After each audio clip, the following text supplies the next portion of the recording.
Hi everyone, so welcome to another video. ഞാൻ ഇന്ന് feature ചെയ്യണമെന്ന് പറഞ്ഞു കഴിഞ്ഞാൽ ഒരു ഹൈലക്സ് ആണ്.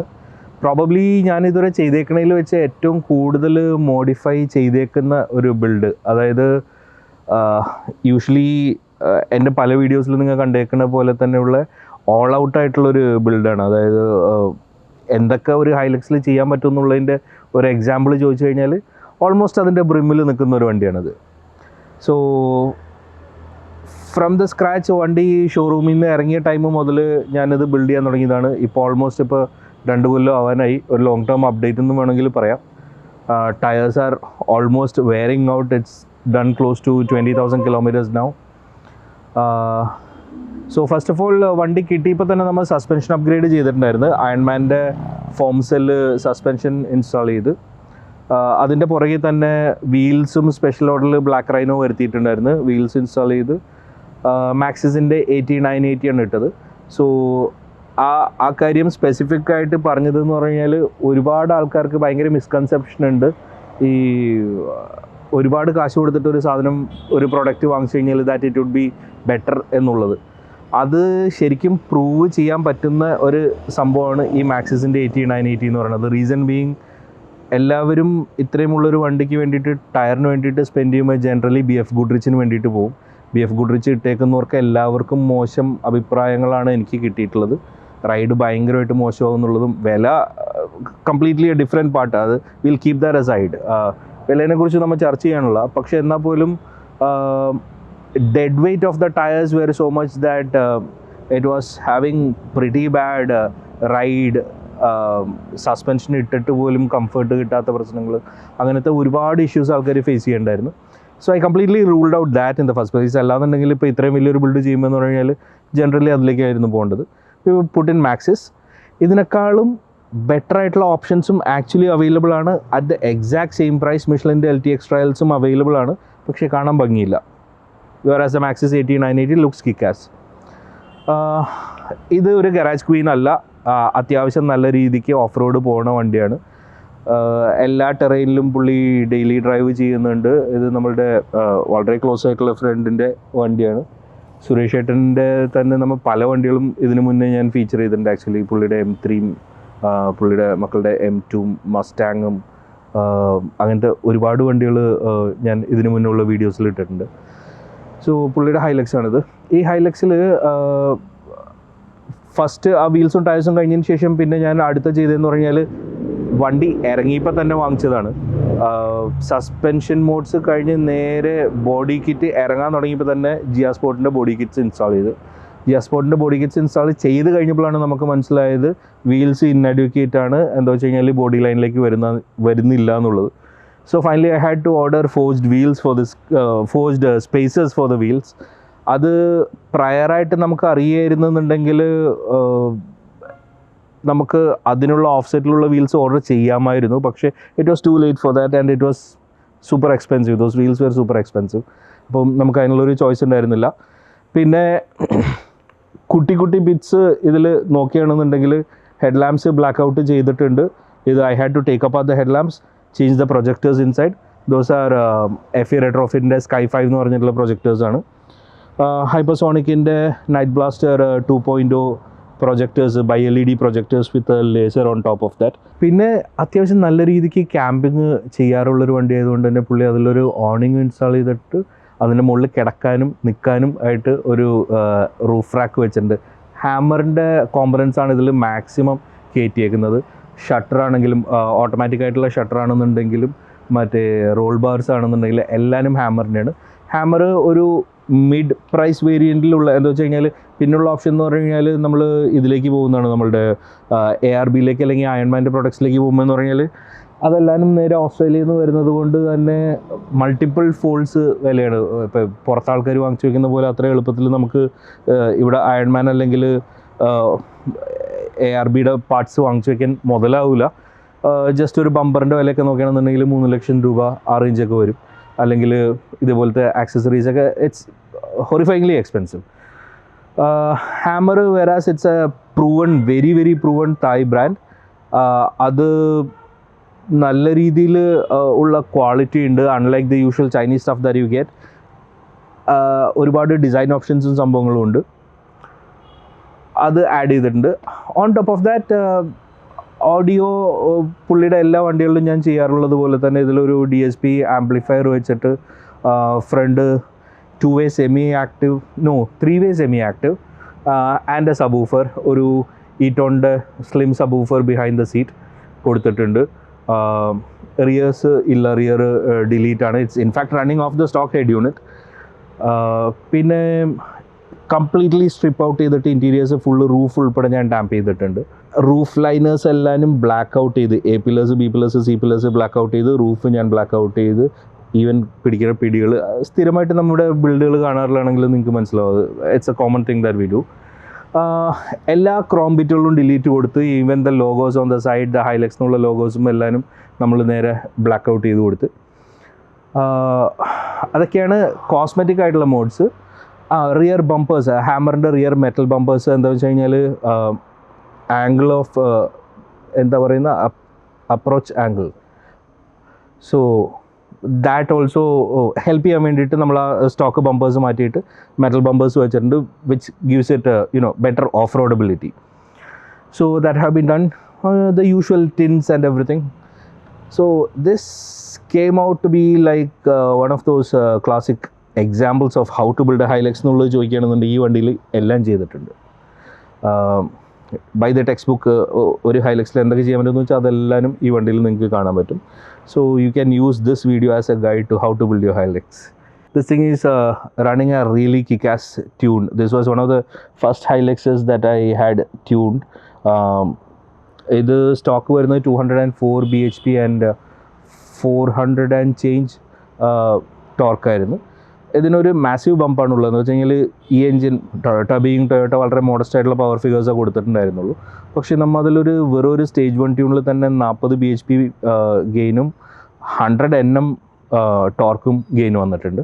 So that was Kick-Ass. അതിനുശേഷം റീസെൻ്റായിട്ട് ഞാനിപ്പോൾ അതിൽ TCU ട്യൂണും ചെയ്തിട്ടുണ്ട്.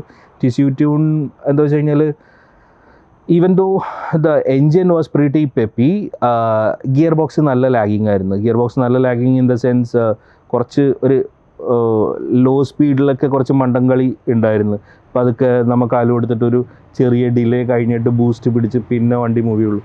So that have been completely sorted by the TCU tune on this thing. So that is also something which not a lot of people are doing right now. എല്ലാവരും ECU tune ഇടും, TCU tune ചെയ്യാറില്ല. പിന്നെ filters use ചെയ്തേക്കുന്നത് ഇതിൽ സ്പ്രിൻറ്റിൻ്റെ ഫിൽറ്റേഴ്സാണ്. സ്പ്രിൻറ്റിൻ്റെ filters choose ചെയ്യാനായിട്ടുള്ള കാര്യം എന്ന് പറഞ്ഞു കഴിഞ്ഞാൽ ബാക്കിയുള്ള ഫിൽറ്റേഴ്സിനേക്കാളും കുറച്ചും കൂടെ സ്ലൈറ്റ്ലി എക്സ്പെൻസീവ് ആണ്. അറൗണ്ട് ബാക്കി BMCയും ക്യാൻറ്റനൊക്കെ എനിക്ക് തോന്നുന്നത് 8 രൂപ 9 രൂപ ആ റേഞ്ച് വരുമ്പോൾ സ്പ്രിൻറ്റിൻ്റെ ഫിൽറ്ററിന് 14,000 രൂപ വിലയുണ്ടായിരുന്നു. പക്ഷേ സ്പ്രിൻറ്റിൻ്റെ ഫിൽറ്റർ ഒരു സിന്തറ്റിക് മെറ്റീരിയലാണ്, unlike the cotton filters that you see. Reuse ചെയ്യാൻ പറ്റുമെന്നുണ്ടെങ്കിലും ഇതിന് റിഫ്രഷ് ചെയ്യാൻ വേണ്ടിയിട്ട് വെറുതെ എടുത്തിട്ട് പൊടി തട്ടിയിട്ട് വേണമെന്നുണ്ടെങ്കിൽ വെള്ളമൊഴിച്ച് വാഷ് ചെയ്ത് ഉണക്കി തിരിച്ചിടാൻ പറ്റും. ഇതിൽ മറ്റേ ക്യാൻറ്റനും BMCയും പോലത്തെ റീഓയിലിങ്ങും പരിപാടികളും ഒന്നുമില്ല. ആൻഡ് സ്പ്രിൻറ്റ് അത്യാവശ്യം പോപ്പുലർ ആയിട്ടുള്ളൊരു കമ്പനിയാണ്. നമ്മളുടെ ഡുക്കാട്ടിക്കൊക്കെ OEM ആയിട്ട് വരുന്നത് സ്പ്രിൻ്റാണ്. അത് സെയിം BMC ഒക്കെ പോലെ തന്നെ ഒരു ഇറ്റാലിയൻ കമ്പനിയാണത്. സോ ഇതൊക്കെയാണ് ഹൈലക്സിൻ്റെ ബേസിക് ആയിട്ടുള്ള വിശേഷങ്ങൾ. ബാക്കിയുള്ളത് you can see in rest of the video. So coming to the interiors of the car, ഇതിൽ മെയിനായിട്ട് റൂഫ് കംപ്ലീറ്റ് ബ്ലാക്ക് ഔട്ട് കൊടുത്തിട്ടുണ്ട്. അതല്ലാതെ സീറ്റ്സ് എല്ലാവരും സ്റ്റോക്കാണ്, ബിക്കോസ് ബ്ലാക്ക് ഇൻറ്റീരിയേഴ്സ് പ്രത്യേകിച്ച് ഒന്നും ഇതിൽ മോഡ് ചെയ്യേണ്ട വന്നിട്ടില്ല. And he was quite happy with the stock size of the seats also. അപ്പോൾ അതിൽ വലിയ കാര്യമായിട്ട് പണിയേണ്ട വന്നില്ല.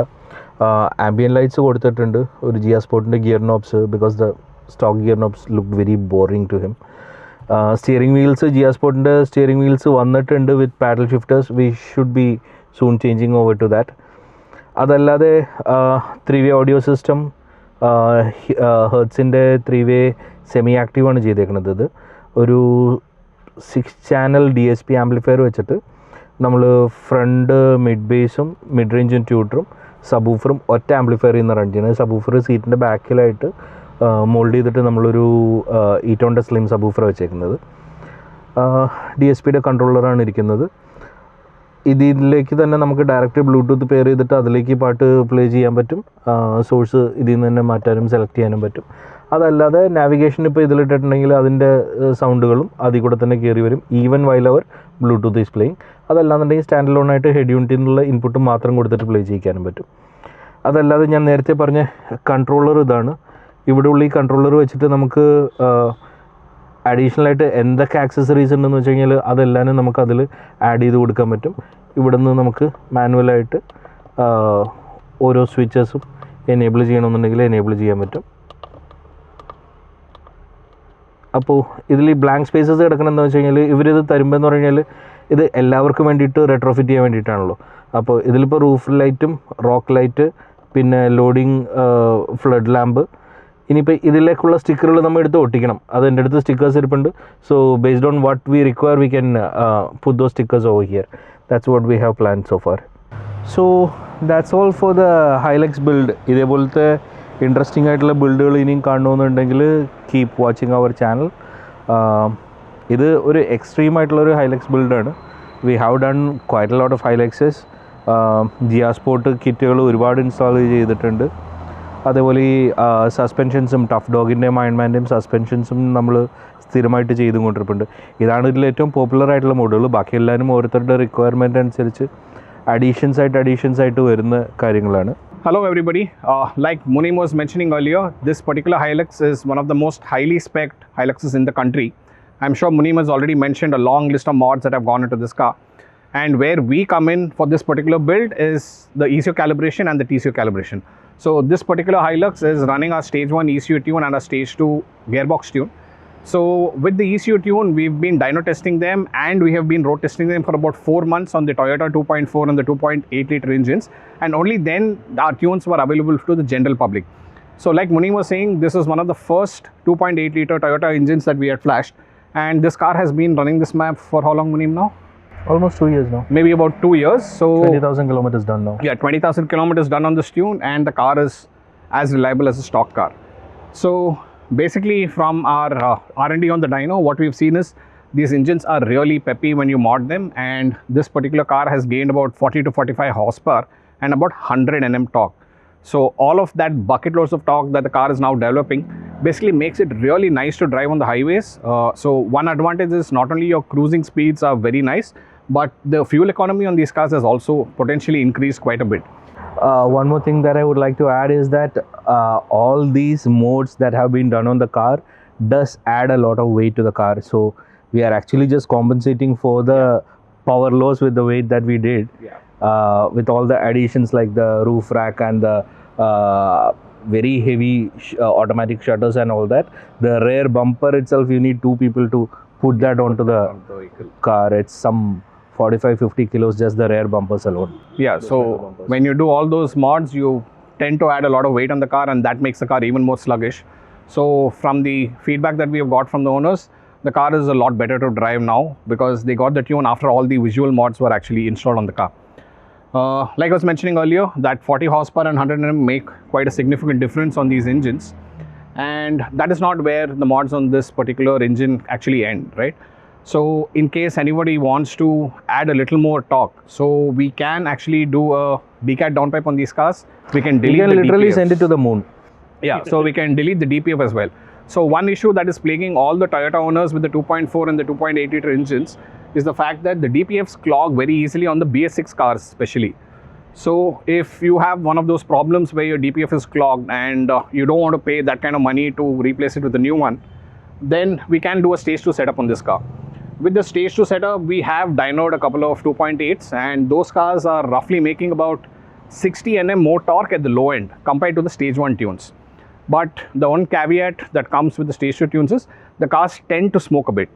So if you're one of those who wants to do a stage 2 setup for that added boost and the added torque that comes in the low end, what we would recommend is if you're okay with the smoke, you can get our most aggressive map for this particular engine. If not, we have a slightly dialed down tune where the smoke is very minimal. So you don't leave plumes of smoke when you're driving on the highways or in the city as well. Then coming to the gearbox map, we basically have tinkered around with the shift speeds and also the shift logic of the gearbox. So we have increased the clamping pressure on the gearbox as well to basically hold the torque better. And yeah, that's pretty much it for this car. And while from now we will also probably work on doing a turbo upgrade on this car. So yeah, so in Southeast Asia you have a lot of intercooler bolt-on upgrades, you have a lot of turbo upgrades for these engines as well. So at some point in 2026 we will be working on some Stacey setups for the 2.8 liter engines, and then we will keep you guys posted on how that goes. And another interesting factor is if you have a 2.4 liter Toyota engine, then you can remove the stock turbo on these cars and then you can swap them Bolt onto the it onto the 2.4s, 2.4s. right? And you can put much bigger turbos on these cars and make another probably 40 to 50 horsepower more on these 2.8 liter engines. Thank you so much, and keep watching this page for more of such builds. Have a great day.